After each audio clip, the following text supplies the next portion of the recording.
Thank you for having me here. It's a great honor, and I always feel very good when I'm invited by Rotary. I have great regards for Rotary as an organization.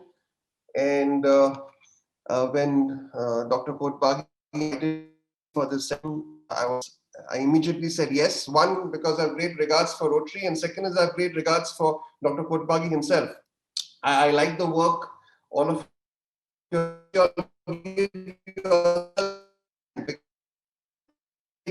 so much value addition in society, and all of you be very proud Rotarians, especially all of you are in a very privileged position and a very, I would say, powerful position to make a difference in society, because you are all and what is the other one? There is one more one.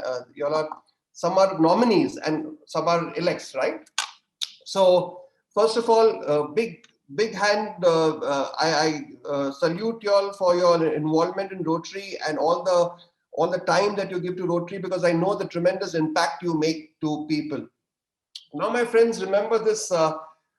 Today's session, we are going to talk about something very important for all of you all, and that's the power of non-verbal communication and what all you need to do to communicate effectively as a leader. Many years back, John F. Kennedy said, leadership is about perception management. It's all of what people perceive of you. If you all want to be successful, my friends, as leaders and more effective leaders, your communication is very important. How you come across to people is very important. How people perceive you is very important. Interestingly, more than 90% of all non-verbal communication, more than 90% of what people perceive of you is non-verbal communication. The breakup is 55% is through your body language, 38% is through your voice, and about 7% is your what you say with your words. So that's the power of your non-verbal communication. Unfortunately, in India, I see that a lot of leaders don't realize the importance of non-verbal communication. In fact, since I'm talking about communication strategies, let me tell you, all successful leaders focus mainly on three areas which makes them very successful. One is their effective non-verbal communication. Second is they are very effective with their presentation skills, their public speaking skills. And third is they're very good listeners. Their listening skills are extremely good. And they're expressive listeners, because even in listening, non-verbal communication skills are important. So my friends, if you all want to be successful as leaders, please focus on improving these three aspects of your communication. And that will give you a lot of positive feedback from people who will work. Anyways, now, I don't know if you all remember, it's John F. Kennedy and the Nixon, the famous TV debate. It all started there, where people realized the power of non-verbal communication. Kennedy won that elections by a very small margin. And a lot of experts say that it is the TV debates that swung the elections in his favor, because he came across very effective and very good. That's the power of non-verbal communication. And especially now with the social media in place, especially now with so many online programs happening, how you look on screen is very important. Your non-verbal communication, your grooming, everything matters. So my request to all of you is that I'll share a few practical tips with you also to help you become more effective speakers and improve your perception and make it better. So now remember, my friends, another very interesting statistics which I'll share with you is that in perception management, more than 55% of what people perceive of you is on your body language. More than 55%. And 35% is on the clothes you wear. So just two things. In perception management, your body language, that is I will explain you I'll break it up for you all, what body language consists of. But remember this, 55% of what people perceive of is your body language. And 35% is the clothes you wear. So before you even open your mouth, when a stranger sees you, he's already made a perception about you. Now that's the power of non-verbal communication, that's the power of body language, and that's the power of personal grooming. That's why when I coach very senior people, and I've been in this business for about 22 years now, I give a lot of importance to the body language of the person. I give a lot of importance to the grooming of the person, because without effective body language and without effective grooming, you can't make the right perceptions. All successful leaders, if you see the history, they are very, very, right from Winston Churchill to Hitler. Maybe we didn't agree, and I don't agree with the philosophy of Hitler. But as a leader, he was very effective when he led Germany. Winston Churchill, he spoke very well. He could make Britishers passionate about their country. Even in India right now, we have Modi ji as a prime minister. We might not, some of us might not agree with his policies, but nobody can deny the fact that he's one of the best speakers India has right now. When he speaks, people listen to him. Whether he speaks in India or whether he speaks abroad. Leaders need to be good speakers, because psychologically, when you speak well, people listen to you better and they accept you as a leader. Research has shown that if leaders are good public, acceptance as a leader is faster. Donald Trump, for example, a lot of people don't like him, I know that. But if you ask me as an expert in this area, I would say he's a very good speaker in terms of his body language. If you see all his hand movements, they're always in front of the body and very, very positive. And he uses his palm, he opens up his palm when he's talking to people to tell people I have nothing to hide. I mean, I don't agree with the words he uses. That's where I feel he goes wrong, because he's too harsh and too aggressive there. But in terms of his body language, he's very, very effective. Anyways, coming back to India, we have a lot of good speakers in India. We have had Vajpayee ji. If you see the history, all great. Pramod Mahajan, some of the best speakers we have seen in India. But we have also seen some people who are very powerful positions, like Manmohan Singh ji. He was a very, very effective prime minister in many ways, at least in his first term. But people didn't perceive him to be effective. That's because his body language was not powerful. He was his almost non-existent, almost non-existent. So as leaders, if all of you and have better perceptions from your people, make sure you make your body language very, very effective. And I would strongly recommend that all governor-elects, nominees, they should go for proper coaching programs to make their body language more positive. Some people are naturally blessed, but some people need coaching, and some people need one-on-one guidance to improve their body language, to improve their non-verbal communication, to improve their personal grooming, and pick up a good expert. And before you take up the post, make sure you are ready to give your best to the people as a leader and in terms of your communication. Now, another very interesting thing you all of you to remember is it's all about perception. Because of the online programs, very few people will see you personally, know you personally. It's all about the impression and image you make on social media. It's all about the impression you make when you're speaking online. And once the fear of COVID goes away, it's all about how you speak in public. I always say leaders, when they speak in front of an audience, at one shot, they can impress 500 people, 1,000 people. If they are good speakers, they can get into their minds. It's a big, big plus for them.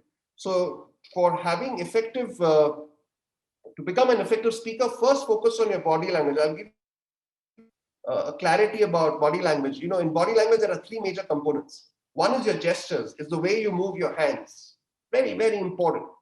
Second is your posture, the way you sit, the way you walk, it conveys a lot. And third, and very, very important, is your facial expressions. Facial expressions are absolutely crucial, my friends, absolutely crucial. Try to smile more as you're talking. Try to look more friendly with people. whenever you're on stage, have a smiling face, especially when you become a governor, you become in any organization, you're the leader, people will look up to you. And if you're friendly, if you come across as friendly, people will open up more with you. Of course, there are situations and there are times when you need to look serious. That's fine. But 70% of the time, you can very easily look friendly. My tip to you is try to smile more as much as possible. Like, for example, I'll give you one tip. When you come on stage, the first thing you do is smile. Let the audience see a smiling face. It will make a big difference. Second, make sure you're dressed up well. Grooming is very, very important. Make sure you are at your best whenever you go on stage. People start noticing you. For example, I'll give you some small tips. As leaders, grooming is so important. Normally, I see some leaders not paying attention to the way they're dressed up. They'll wear a suit and then they'll wear sandals. It doesn't look nice. If you want to wear sandals and you don't believe in Western sort of dressing, then you wear an Indian dress. You don't have to wear a suit if you don't believe in, but you can't be half Western and half Indian. Some people wear sports shoes and a suit. It looks very weird. If you're a leader, you must make sure you are dressed up to your best. And my suggestion, like I'll give you a few tips which you all can use. Make sure whenever you're dressed up, make sure your belt and your shoes. Small things like this people notice can make out whether this person has been trained or not, or whether he's traveled or well exposed or not. Make sure, first tip, make sure your belt and your shoes colors match. And if you're wearing a leather watch strap, then that should also match. Make sure also ideally your socks should match with the color of your pant. Effective dressing is very important for very, very crucial. You know, I have been in this space for almost 22 years now, like I told you. I remember I was called to one of the South Asian countries to train a politician. And today is a very successful politician. For obvious reasons, I would not name him. I would not identify him. But when I went there, he really desperately needed somebody like me, because he had, in his profession, as a profession, he was in a profession where he had to be aggressive. It worked for him. But as a politician, that same aggression made it a disaster.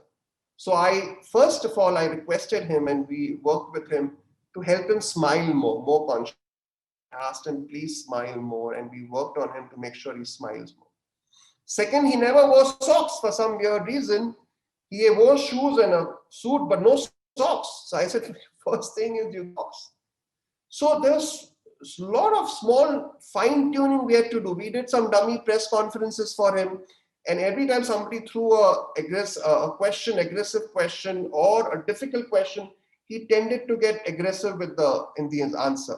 So we coached him to be softer and handle questions more in a better way, without getting angry and without showing anger on his face.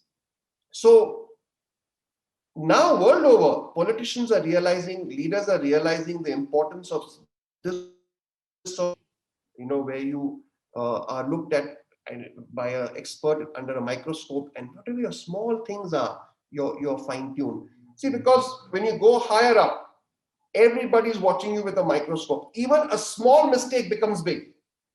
Last year I was watching TV and Modi ji slipped. And he slipped on somewhere where he was walking, and it became national news. A normal person slips, nobody bothers. Modi ji slips, everyone is talking about it. My point here is that as you get into a powerful position, as you become senior, your ability to make mistakes is very, very less. Everyone is good, 90%, that's why you all are at that level. But that 5-10% fine-tuning is very, very crucial. And that's where I believe many of you would do with expert help. It could be even your internals, could or guide you all. But before you get into an active governor post, I think it's very, very important you all improve your communication skills and make it as best as possible so that you give maximum impact to the people you are leading. This is a very vast topic, my friends, and I would be happy to take questions from you all. I'd be happy to answer questions. I like it to be interactive because I'm sure there are so many questions. I could be talking about this topic for 2 hours, 3 hours, but since the time that I've been given, I think it would be very interesting if some of you would like to ask questions and some of you would like to, and I'd be happy to reply those questions. I think that would be a more tangible benefit to all of you. So I'll be open to taking questions on this topic. How much time more do we have?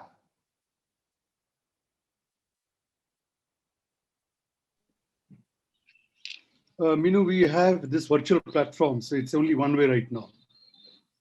You're not in the group discussions. Okay. So we'll ask them to send the questions to the committee and then they will send it to you. Okay, okay.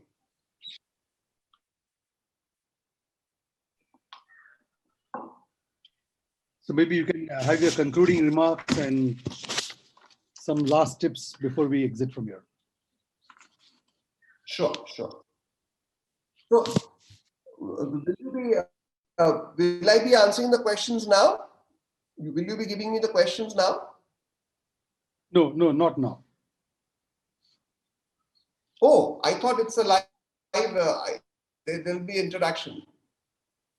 Okay. No, right now okay. You're on the live URL. Okay. All right. Okay. So coming back to my topic about communication strategies. See, apart from non-verbal communication, my friends, also remember your listening skills are very, very important. Make sure that when you're listening, you're expressive. Make sure that people know you're listening. A lot of times we listen, but maybe we don't show the other person that we're listening. So there again, your gestures, your postures, your facial expression, your non-verbal communication works in conjunction when you're listening. So the more expressive you are as a listener, the better for you. My request to all of you is that focus on expressive listening. There is a term called expressive listening that when somebody's talking to you, you nod, you smile, depending on what the conversation is, but you are a effective communicator when you're listening expressively. It's very, very important. Also, like I told you earlier, public speaking is extremely crucial. Make sure you prepare well for your speech. Make sure you know who's your audience and what you want to tell them. Make sure you know how much time you have and plan your. It's very, very important. I remember train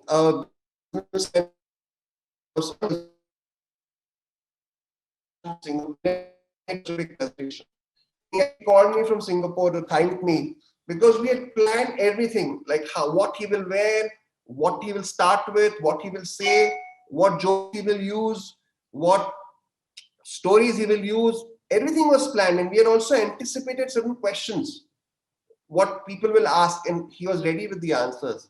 So another important thing is that whenever you all plan your speeches, also prepare your with Q&A session very, very well. Anticipate questions is very, very important.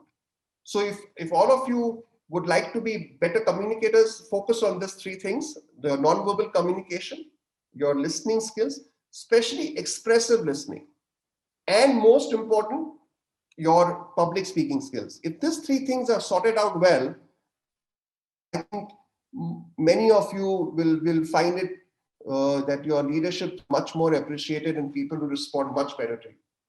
So with this, I wish you all the best. I wish you all the success in whatever you do and wherever you do. If I can be of any assistance to all of you, please feel free to connect with me. I had very less time today. This is a very vast topic and one can go on talking.